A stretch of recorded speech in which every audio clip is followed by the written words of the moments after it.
So when they were going through and each of them were saying like why, Adam saying why he didn't turn around. And then Christina said like, it's a really bold move. Can I say balls on NBC? You've got a lot of balls to do that. But there was just, too much. And I just said, that's okay, you're lost. Next. And like every commercial for like 3 weeks after that, they had that on there.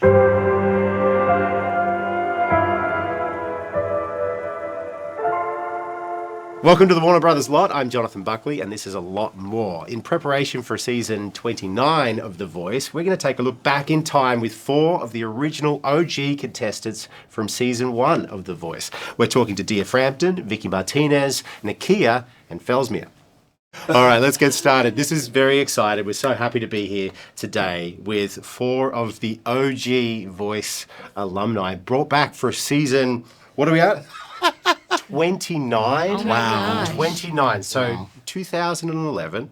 So we've got Vicci, yes, Nakia, Felsmere, and Dia. Again, original contestants. Before we get started, I want to take us back to that period of time. Do you remember much about that era, 2011? Was anything going on in your lives that was really standing out aside from The Voice? I mean, I was a baby. I was, I was 19, So I was being in LA and just being so starstruck. And so it was pretty amazing for me. Well, to jog your memory a little bit, this is what was going on in 2011. So Bradley Cooper was the sexiest man alive. We had the royal wedding going on. All right. Instagram was just being rolled out. I remember that. Adele had a big year, rolling in the deep. Game of Thrones just began. Wow. Yeah. What?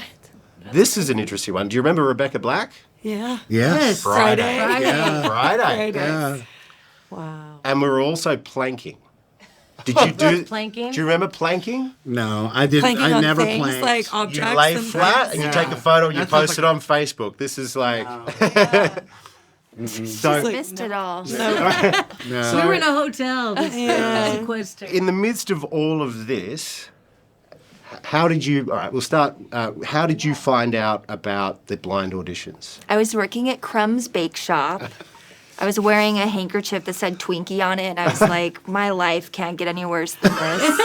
And then my old manager called me. We had been kind of dormant as far as manager-client went because I was working at Crumb's. Yeah. He wasn't booking shows for me. And our band released an album, and it bombed. We released it independently.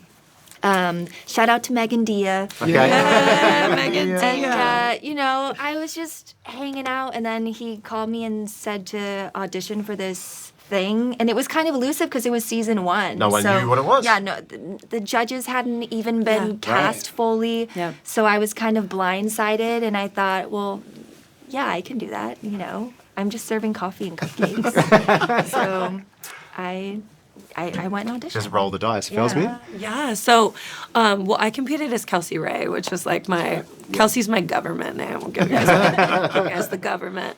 But I had my management in Miami.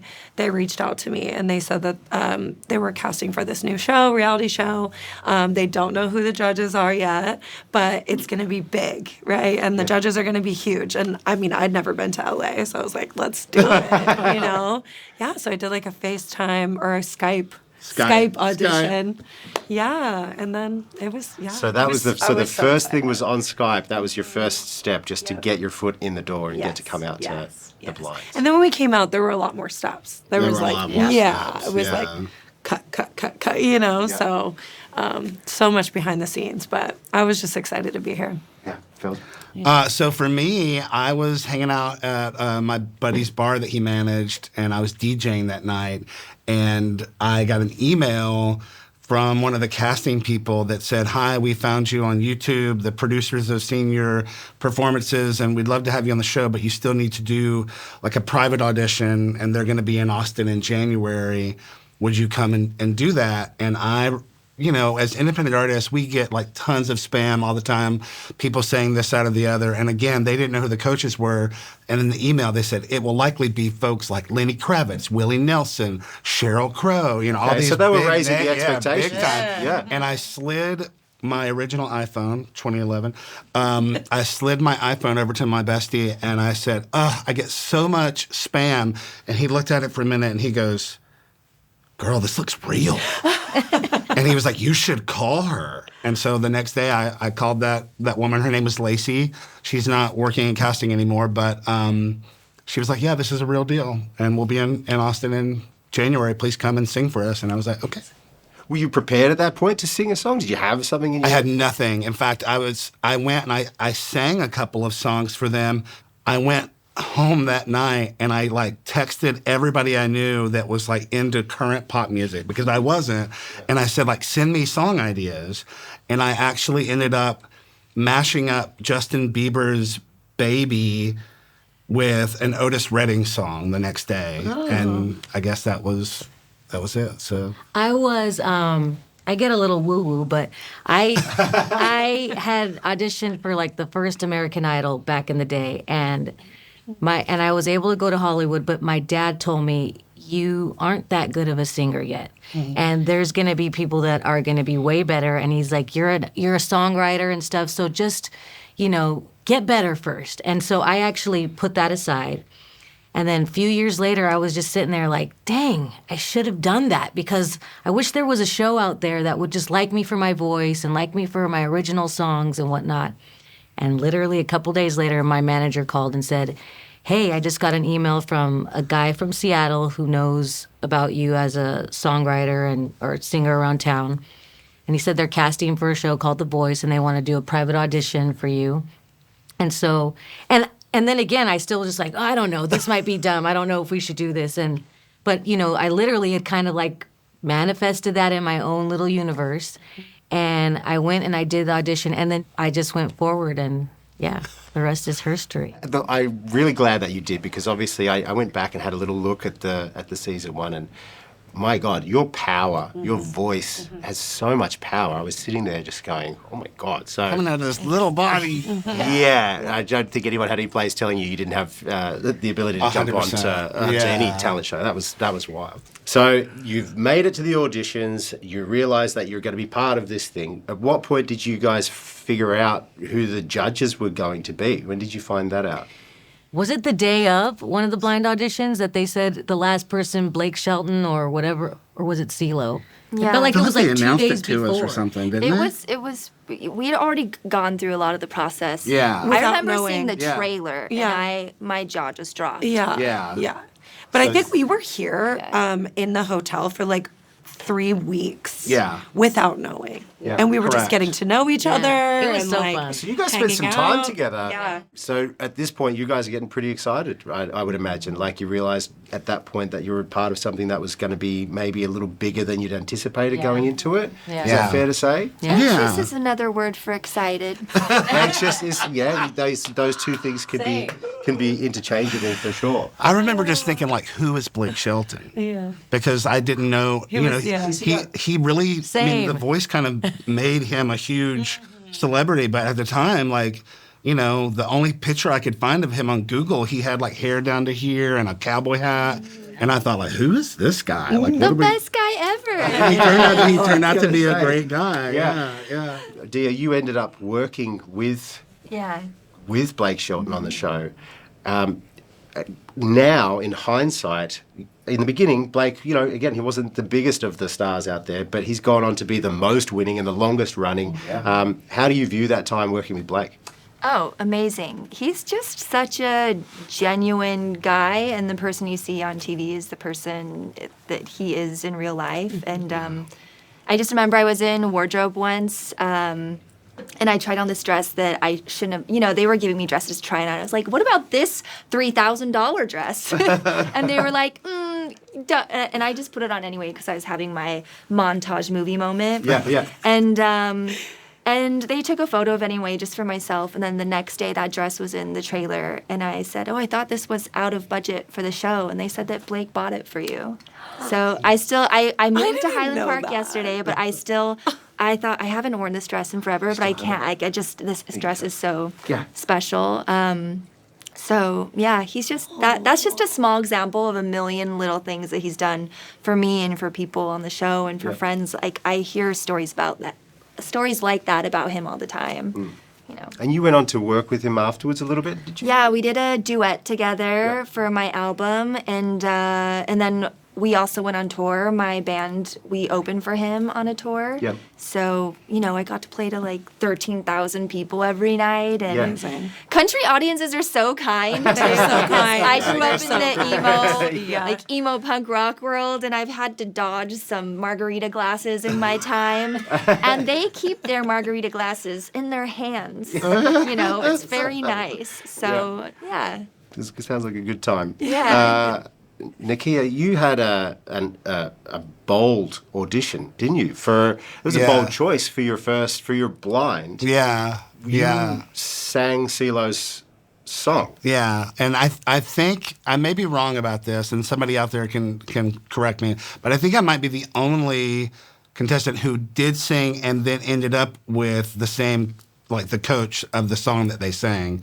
But yeah, I sang CeeLo's "Forget You," not the other one, and he and Blake turned around, and it was, you know, kind of shocking to me, honestly. I was like, still, when I watch it sometimes, it really kind of blows my mind to watch. Did you understand the format at that time? Like, were you that you would be able to? To get a coach out of these guys, and you had thought to yourself, they worked really hard with us behind the scenes to explain to us, like, especially they kept stressing, if multiple coaches turn around, you have the power, you know.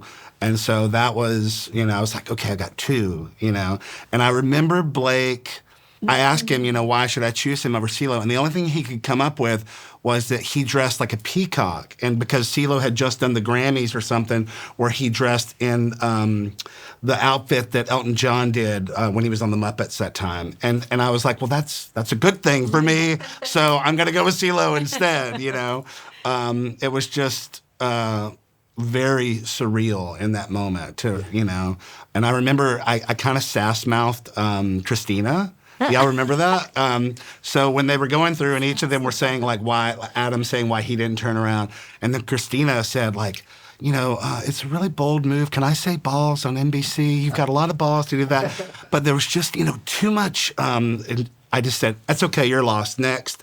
And, like, every commercial for, like, 3 weeks after that, they had that on there. Yeah. But, you know, I was just trying my best to make the most of the moment that we had, you know. Those blind auditions just seem to me to be, for a non-singer, absolutely terrifying when they don't spin around. Is that fair to say? Is it terrifying? That's what happened to me. I you know, it took a little while, and then I hit some note, and then two people turned around, and I just kind of dropped to my knees. I remember finally that, was like, oh, yes. because I was like, now I can breathe. I can just finish the song. Yeah. But before that, I was just like, come on, somebody, what are you doing? And sometimes they're holding it. It's like, do me a Yes. favor. You know you're going to spin. Don't leave me sort of waiting. It just seems highly stressful. Would that be the most stressful part of the show, or is it? I think the blinds Maybe, are, that was the most anxious. And then just kind of feeling everyone else, all the other artists that were there, just like, can we say something? Can we not say something? And just that kind of, I feel like some of that shame and guilt of like, oh, you know, so-and-so that you became friends with. I remember. Didn't make it, yeah. So how many people were there with you when you first started? Like, what was the group like? 70-something? 70-something, yeah. For blind audition, we all knew kind of what song we were going to sing for a while. That was the first time that they were like, here's your next song, and get ready, it's happening in like a week or whatever. And I remember that CeeLo assigned me and Ty Closer by Neo, and I had never heard of Neo. I had never heard that song, and I immediately said, I need to go to the restroom. And I went to the bathroom and pulled out my iPhone and downloaded that song, and I was like, I don't think I can sing this song. I was terrified. Was that the battle rounds? Yeah. I think the battle rounds for me were actually the most anxious because same. Like I had a great singer and I was there just thinking like, okay, this might be when I go home. And Nikki, right? Yeah. And Yes. and it was a big battle. It like, was. I mean, they had to, you know, make it shorter for TV. But I felt like we were out there for like 45 minutes of them talking back and forth what they wanted to do. And CeeLo had like his makeup person come up to him to say something. And she told me later that she was like, it was because of me, because he was about to pick Nikki. And then I told him, like, I don't know, Vicci has some things that, you know, I think that you can pull out of her that, you know, and so we went on to do more, but Crazy. yeah, it was intense. Felsmere, you also worked with CeeLo on the I was first on one. Celo's, Yeah. What was your experience like? You know what's funny is, so I in the beginning I thought I would always go with Christina because I grew up like loving Christina. Yeah. And so, and I had Adam, Christina, and CeeLo turn for me, which was insane, especially for me. I was like, this is, you're lying, right? So, but my brother was a huge fan of CeeLo. And not that I wasn't, but my brother was like, you know, you have this like soul, this old soul, like you love R&B music. You know, I think if CeeLo turns for you, you should go for CeeLo, right? And my brother, like, I hold my brother to such a high, you know, like he's my best friend, you know? And so when he told me you got to go with CeeLo if he turns for you, I was like, I'm going with CeeLo. You know, I guess I'm going with CeeLo, you know? And it was funny because when I chose CeeLo, he was like, huh? Like, he was like, Oh my gosh. yo, the camera, and he was like, you know, like couldn't believe it, right? So that was an insane moment for me. I loved CeeLo though. He was just like a big teddy bear, you know? Yeah. He was just, he was the best. The battles were very stressful for me too, because I went against a duo. That's right. Yeah. I forgot we had a duo. And they pull out the harmonies. I was like, what? Like, that's not, you know. Well, given the amount of people, like the pool of 70, not only the pool of 70, but the larger pool, that to get to where you got, you guys are all, I consider you all highly successful, just to have made it to where you got in that first series. But then it comes out. And it's a hit. What was that period of time like for you? Because you've obviously would have recorded it. It would have been in the can, so to speak. Yeah. And you're sitting there anticipating this thing to come out. What was that time like? I remember I went to the Grove to eat somewhere, and it felt like a Beatles moment. Like there were people chasing me, and I was going to meet people for a restaurant, and at a restaurant, and literally had people chasing me, and then the restaurant pulled me in, and like I was able to go sit in my spot, and I was like looking out the window, I was like, they were chasing me, you guys. Those people were chasing me. This is nuts. Yeah, it got big really fast, and I remember I was on a flight to Germany, and the flight attendant recognized me, and I was like, now I'm international. What is happening? It was really, yeah. I mean, it's like 15 years ago. You'd be all very young back then. Like, Not me. I was 36 already. yeah, you're a baby. Okay. Okay. The ego would come into it. All of a sudden, you think, I'm on my way. Oh, yeah. I'm on my way. I sold out immediately. Really? I even told my friends, because I was an indie artist, and I was like, I'm going to do this my way. And then I remember it was to Brandi Carlile. She was like, don't keep touring, stay true to yourself. And I was like, I think I'm going to sell out. I think I'm going to do it. Just for a few years, This is my time. Oh, man. How did you feel about that after it all came out? What was your headspace? I felt full imposter syndrome. Like, I'm such a doom and gloom. I'm always just waiting for, like, when are they going to realize that I shouldn't have been on the show? When are they? Like, that's just how I think with everything, Go to YouTube, watch your performance How about again, you and can't? read the comments. Never one read isn't on- YouTube they don't comments. I've read the comments. Everybody is, people love what you did. You definitely deserve to be there. It was a very fun experience, but I just, I always feel like there's been a mistake, but I just, but it was a really surreal. I think the thing that kept everything okay and grounded was everyone was really lovely, except like two people. Like everyone was really lovely, and also the people who work on The Voice, The people behind the behind the scenes, scenes people are all just so nice. And I don't think know. we're all still friends with some of those people, Yeah, too. they're just. Isn't it funny how you can make friendships so quickly on Yeah. a show like that because it's so intense? Yeah. And some of those people who were just PAs when we were on ended up running the show later. So, they... Yeah. You should always be nice to the people behind the scenes, Yes. folks, because you never know. They'll end up being your boss. Yep. Yep. Yeah. And you loved it so much you came back. I came back. Yeah. Season 26? Yeah. Yep. Yeah. And so you'd rebranded, and how was it second time around? Did you feel more calm or more stressed? Honestly, same. I mean, like, the blind audition I was so anxious again. Like, and you know what's funny is I'm really into breath work, and I was like doing like a little bit of a breath work session before I went on to the blind. And it's like, as soon as I hit the door and they gave me my mic, I was like, oh no, I can't breathe. I had like full panic mode. Yeah. Wow. I don't know why. Maybe it was because it felt like a lot of pressure to come back and kind of like prove myself. Because like if I got no chairs, and it was like, oh my God, I came back 13 years later and I have no chairs. So it was like kind of trying to like, live up to that. Yeah. But honestly, it was very organized, a lot more organized, I feel, than the first season. No tea, but yeah. y'all didn't know what you were doing the first but year. It's now fine. it's like everything is so like organized and amazing and ran super smoothly behind the scenes. So I loved that part of it. And I just, again, like working with everybody behind the scenes. Yeah. Like everyone's so amazing, so cool, and like the contestants were amazing. And so it was really fun to do it again. I loved it. I guess I was the first and only contestant to come back. Is that right? Yeah. So Yeah. I think the floodgates are open now. Yeah, people are going to have another I'm run gonna at it. audition for I've next heard season. Yeah.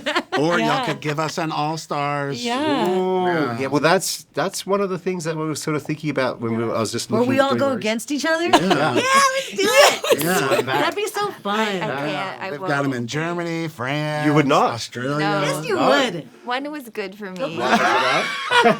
Ah, come on, Dia. You live down the street. I know that anxiety. I know I do live down the street. Yeah. Have you guys changed a lot since then? We'll just go around the group. Like, how has life been? Because this is a massive moment in your life, and I'm sure it's something that you'll carry with you for forever. How has life been post The Voice? I think The Voice changed my life in a lot of ways. One really odd way that it's changed the trajectory of my life is right after The Voice, I got auditions for Glee and Pitch Perfect and things like that. And I thought, what is this? What is this acting breakdown? And I sent in some really terrible auditions. But I also realized, I really love acting.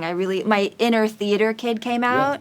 And so ever since then, I've been acting. And I also started screenwriting during COVID because there were no auditions. So I started writing scripts. So I have a couple scripts with different production companies now. I'm learning.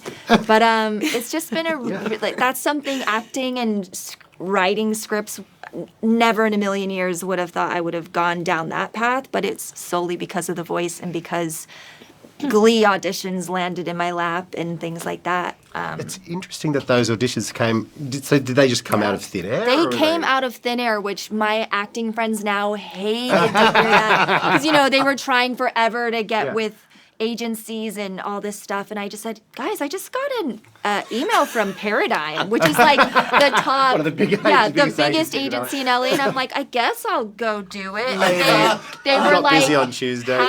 how are you not? I didn't know who Paradigm was, and I auditioned for like Star Wars. You're kidding. Terrible. I'm sure it was I great. auditioned for Les Mis, and you're not supposed to do this, people, but I was singing A Little Drop of Rain where I'm dying, and I had my boyfriend at the time, who was the drummer of 303. But I was like, can you just hold me during this? And I'm just gonna cry and like die on camera for this audition. Dying on Which auditions is don't do tough, that, yeah. guys. A self-tape should be framed appropriately. And the whole tape is him just kind of like, where I'm like, don't you fret. and I was in a rehearsal space with guitar amps behind me. Oh my god. It was my first headshot is me in a prom dress. Oh my gosh. You're supposed to look like yourself, not you from the 80s. You were making an effort. I fully was. So, love it. when I walked into the room, I looked nothing like the sparkly thing that they had. But yeah, that's been something that's been really surprising and amazing. And I just love film. I love acting. Yeah. I read scripts for fun now. Yeah. I don't know. Sorry, that was a really long No, it's a good answer. It seems like it's answer. I kind of want to see that audition tape, if that's all right. That will never resurface. You got to keep that. One day it'll be fun. So, Felsmere, you've continued in the music trajectory? Yeah, well, after the show, I told my mom I wanted to be in LA, so I packed my Chevy Cobalt and drove it from Florida to LA at 20 years old. Yeah. Alone? Wow. I was with a girlfriend.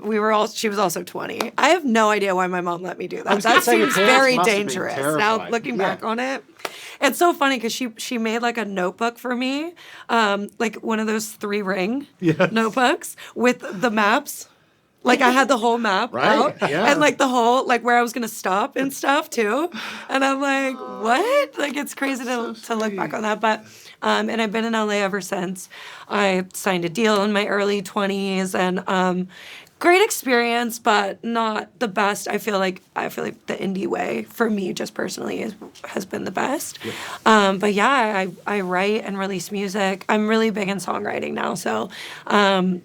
Love songwriting, and yeah, I release music all the time. I release singles all the time. I just put one out actually on Friday, so I just put out a song on Friday. Thank you.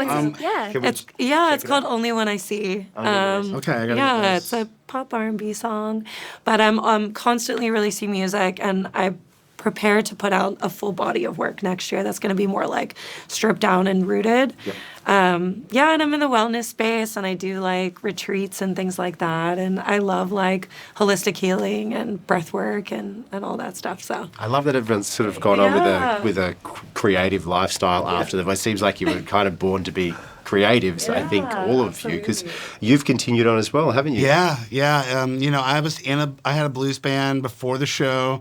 And I put that on hiatus right immediately after the show. And I stayed out here almost off and on for 2 years, writing and working with songwriters and producers out here, and then released something after The Voice finally. And then I got really involved in music advocacy, working with the Recording Academy and then the Austin Music Commission, trying to work on issues in Austin, and then of course with the Recording Academy issues on the federal level, like going to D.C. and knocking on the doors of legislators saying, like, we need you to pass this to help musicians and songwriters. And in 2019, I launched a nonprofit called Austin, Texas Musicians, where we essentially realized, like, we are the live music capital of the world, and City Hall makes all these decisions that are related to musicians and music, but there's nobody lobbying for us there, and so we want a seat at the table. So we created that organization to do just that, and we got something called the Live Music Fund launched there, which now gives, I think it's $70 or $80 million a year to Austin musicians and music venues and stuff. During the pandemic, we fought really hard to get some of the COVID money to the venues that were closing. In fact, I ended up getting a surprise Zoom call from Matthew McConaughey. He was like, "Hey, man." But he named me like a local legend or something because we were getting all this support for musicians and music venues. And then I finally released the album that I had started when I was blind auditioning and all that. And then I just put out a record this year in May called Signal. It's the first one that I ever really started on my own and produced from the beginning, with the demos, and took it all the way through. And it was so much work and it was so expensive, but I'm so proud of it. Where is it now? Is it we could go and listen to it? Yeah, you can get it anywhere. I'd prefer you order the vinyl for me, please. Vinyl? Yeah. Awesome. Oh yeah. And I got to go to Abbey Road and master it, and it's mixed in Dolby Atmos. Oh wow! It's I'm very proud of it. And I'm still with my hubby, Robert. He was on the show a few times, and I would not be where I am today without him. That was my story on the show, still my story now. Yeah. And he's just the best. How long has it been?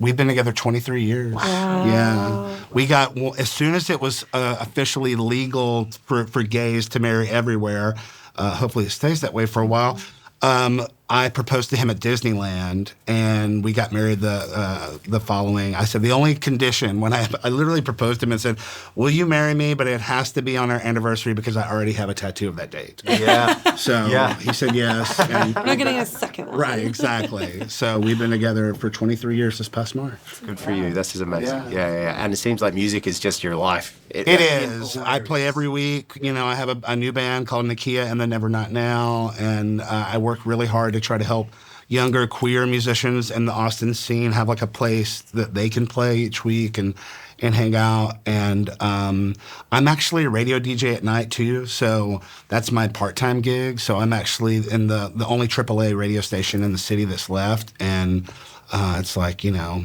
it's Thursday night. You're listening to Sun Radio. That's Nakia at night. I can hear that. Your voice is like it's a good radio voice. Yeah. So now I gotta get your song. Yeah. Is it a love? What sort of show is it? Love songs, like late nights? No, I play. It's like from 7 to 11. So I'm playing like. I'll play the new Brandy Carlisle song one moment, and then the next moment it'll be like Dolly Parton or something. You know, it's like a wide variety. Amazing. Yeah, but it's a lot of current songs. Yeah. Okay. Yeah, very good. Vicci, Yes, you've had an interesting run after the show as well. I did. Was it Orange is the New Black? Yes, I played Daddy on Orange is the Daddy. New Black. Yes, And you were a solid member of the cast. yeah. Like it started out for they tell you we're gonna give you a few episodes and then if they like you enough, then you stay on longer, and so I got to stay on longer.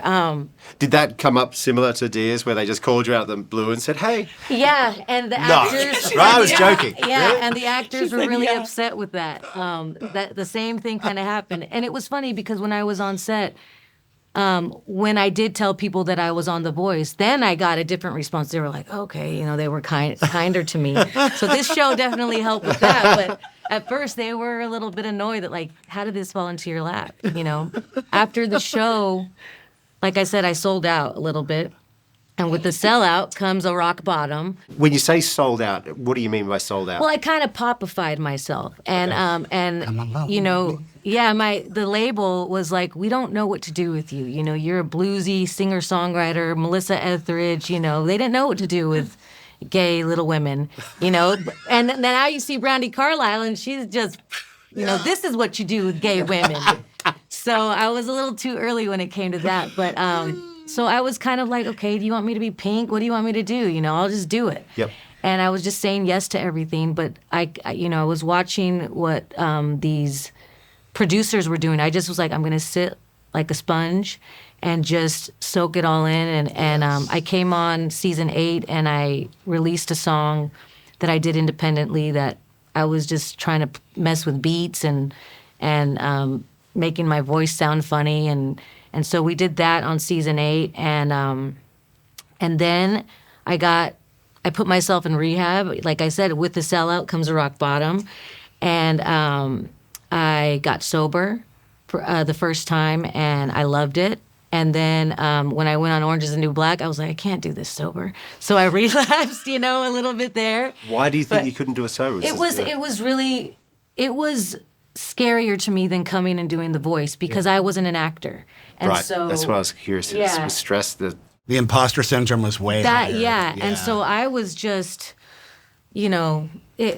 anxiety like to the max. And I didn't think that I was an anxious person because I would just use, drinks and whatnot to calm me down. But when you don't have that, you realize, no, I was born anxious. And so I really got into health and, centering myself, working on my nervous system, and got sober again 3 years ago. And this one on my own, just like, didn't need to go to rehab this time. And I'm just all about letting everybody know that we can heal ourselves, if we just center ourselves, hydrate, do your fascia maneuvers, breathe oxygen, and, that's my thing now. You need to go on one of Felsmere's retreats. Yeah. Yes. I'm going to be putting we'll talk. Well, yeah. Oh my God, a voice retreat. Yes. That would be amazing. Yes. That would be amazing. Yes. I would love that. Would you still like to pursue, like, are you still pursuing entertainment as a career Absolutely. as well? Yeah, I'm in New York, and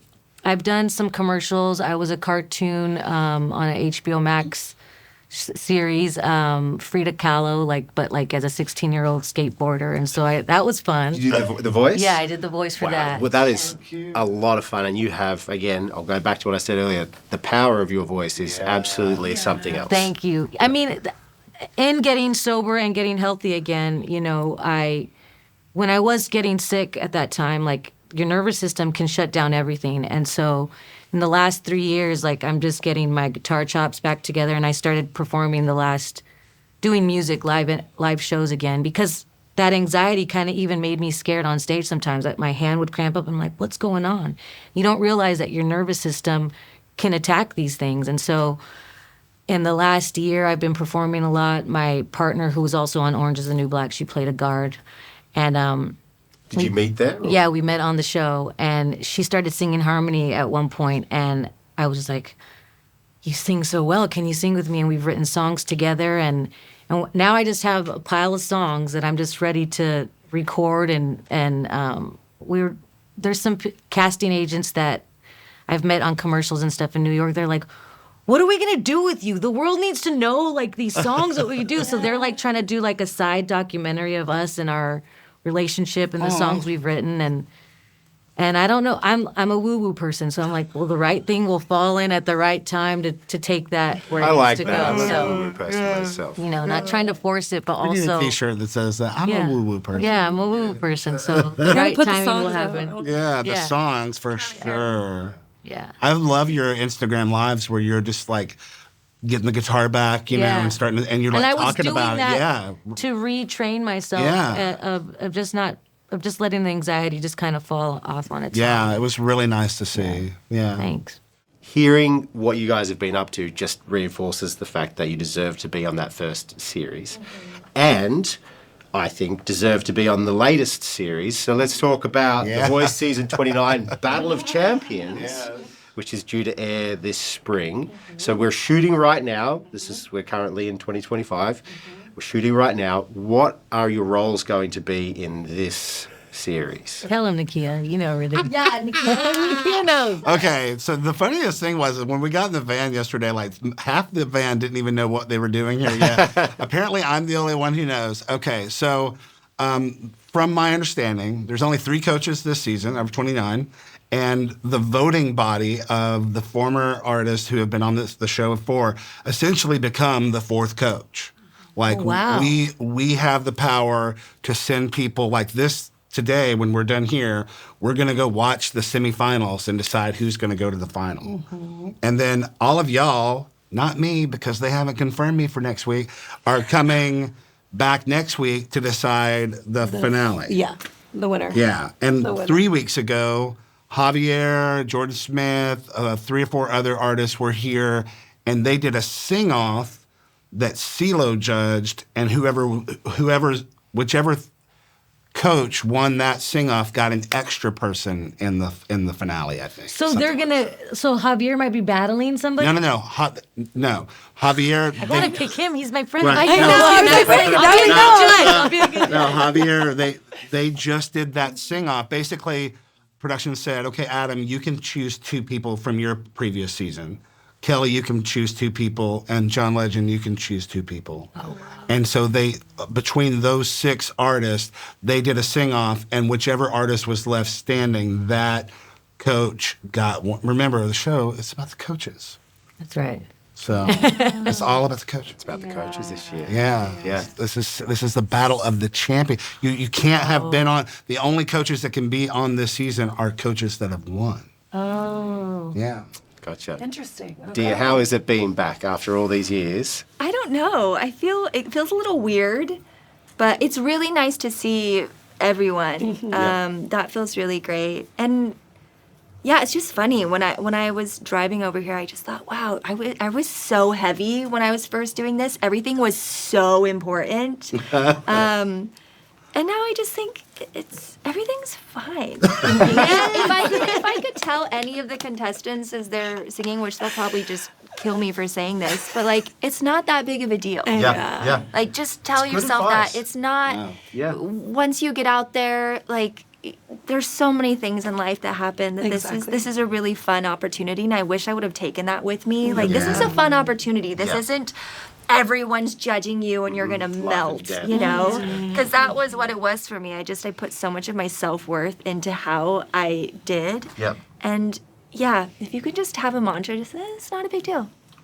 Actually, I'd like to go around. Do you have advice for any contestants? I honestly agree with you so much. I fully feel like I get so stressed out and I can't sleep the night before. And before my blind audition last year, I didn't sleep. I maybe slept 2 hours, and I planned to sleep a full 8 hours.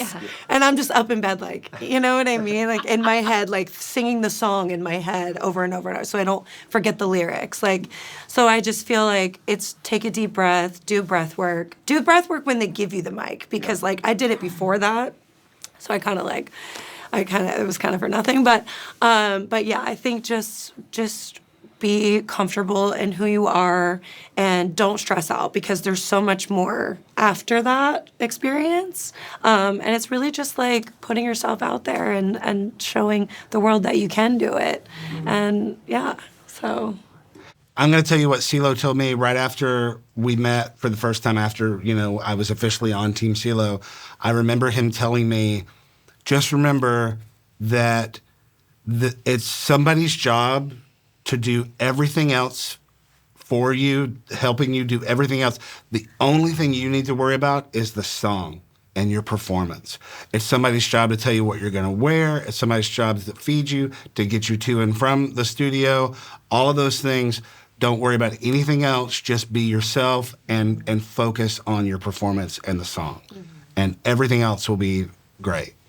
Yeah. I think something to remember is that this is all divine, Like you were saying, we're artists, we're creatives. And as much as it's for the coaches, the singers are for the people watching on TV. So your voice carries a frequency. You are here, and those frequencies can heal. And the more that you can be yourself, and the more that you can just be present and let the people watching at home turn their chairs around and say, I want to hear that person. Just know that you're instantly bringing healing to people. So to just know that you're important, and I know the coaches are there and you might get starstruck, but you got here and that's important. And the world needs to hear that. Yeah, that's a really nice sentiment. That's really nice. Just to finish up, just a little fun, little rapid one. Okay. If you were going to blind audition today, which song would you pick? Tonight, Smashing Pumpkins. Oh, very cool. I would do Summertime, Ella Fitzgerald. Okay. Wow. Yeah. Okay. Maybe something like Lose Control by Teddy Swims. Yeah. Okay. Yeah. And Vicci? Constant, baby. No, I'm just kidding. I don't know. Maybe Stand By Me. I don't know.